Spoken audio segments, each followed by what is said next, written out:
Alex, he's been keeping an eye on everything happening in the transfer window, and having had a laugh about Pierre-Emerick Aubameyang going in his big furry coat for no reason to Barcelona, it turns out there is a reason, and maybe he wasn't visiting his family, which is always an excuse, isn't it, after all? What an incredible excuse that was. And I tell you what, deadline day can often be a bit dull, can't it? Not a bit of it today. This is absolutely sensational. Pierre-Emerick Aubameyang, his move to Barcelona looked all but off this afternoon. The two clubs failing to agree a loan deal. What they have now agreed, as I understand it, is a permanent transfer for Arsenal's former captain to the new camp. It will be an 18-month contract, no transfer fee, and Aubameyang has agreed to take a pay cut to fall in line with Barcelona's FFP regulations. £56 million it cost Arsenal to sign Aubameyang from Borussia Dortmund. Yes, he did secure them the FA Cup a couple of seasons ago, but since he signed that lucrative contract, really following the footsteps of Mesut Ozil, hasn't worked out at all. He's fallen out with Mikel Arteta. He's fallen out with a lot of his teammates, as I understand it. But Pierre-Emerick Aubameyang's Arsenal career looks to be over. 3 hours for Arsenal and Barcelona to get this deal done. My understanding is he's undergoing a medical as we speak, so presumably Barcelona call back all those doctors they sent home earlier. I mean, this is a fascinating story, and there could yet be another twist with Ousmane Dembele, Danny, a player now that Barcelona are actively trying to move on. There's sources in Spain suggesting that maybe Tottenham Hotspur, your club, could try and bring him to the Premier League between now and the transfer window closing, and maybe Chelsea as well could be in the hunt for his signature. So we'll keep an eye on that one, but it does look as if Pierre-Emerick Aubameyang and his trip to Barcelona isn't a wasted one after all. Do you think this was quite good bluffing, Alex, from Arsenal? Because they said, didn't they, we will not pay any... The story this afternoon, wasn't it? We're not going to pay anything towards your salary.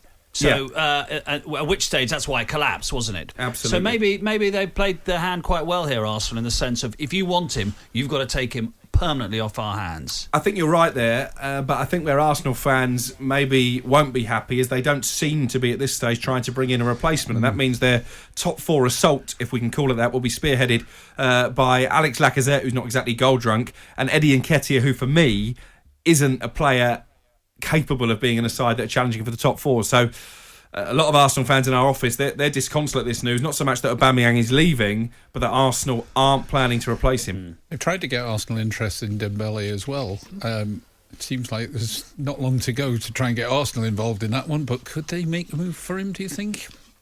I mean, the danger with that one is that you end up paying him vast wages, and he's just never quite 100% fit for long enough to judge him as a footballer.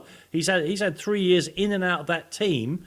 But it is an amazing piece of work by Barcelona, who, of course, all the laws of finance and common sense completely mean nothing to that club, we know. And the money they have to pay Pierre-Emerick Aubameyang is probably doesn't have to be paid back to the Bank of Catalonia until about a century's time. And I really think that the FFP, I mean, they are the poster boys for this Barcelona, and we'll need to look very carefully at how this is all structured. I mean, Mark, without giving too much away, I know that you have an interest in North London's second best team. How do you look back on the time of Aubameyang, who arrived at Arsenal with much hoo-ha? And this is a very weird ending to it, isn't it? I'm a bit conflicted because his goal-scoring record was pretty good up until winning the FA Cup. I always felt that, unlike Harry Kane or Aguero or going back in history, he did miss a lot of good chances. I do remember quite often thinking, whoa, he's missed that. Even this season, you remember, what was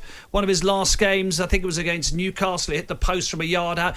So I'm a bit conflicted because his two goals his winning goal in the FA Cup final was a fantastic goal, wasn't it? He scored a hat-trick in the Europa League semi-final, I remember, didn't he, away to Valencia. So those moments were really standout moments. But for me, he was always a bit of a streaky scorer. Do you know what I mean? He would score in really good runs, and unlike when Harry Kane's at his best, as I say, or Aguero. But then signed the big deal, and for whatever reason, this behaviour, Danny, is reflective of what happened at Dortmund as well, isn't it? Yeah. This sort of thing definitely happened at Dortmund.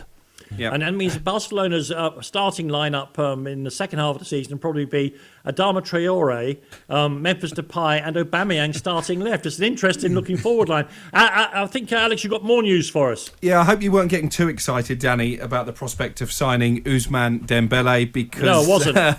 Well, we can rule it out tonight. Tottenham not in the market for Ousmane Dembele. Not convinced that he's the type of character they want to add to that dressing room. Let's just say and that. Danny, you said it absolutely. The money they'd have to pay for him, they'd just be saddled with that. It wouldn't make any sense, would it? It's a loan fee to the end of the season, isn't it? For them, so you pay a £3 million loan fee. You have to pay all of his wages, and which is substantial, aren't they? His wages. Yeah, they're very big, 300,000. And you do it just to the end of the season. It's for 4 months, that is, and then he goes wherever he goes after that. So it's whether he needs to play somewhere, prove that he's fit and as good as he was 2.5 years ago. In which case, Paris Saint-Germain will take him on to replace Mbappe next season. But of course, he has to go somewhere and play.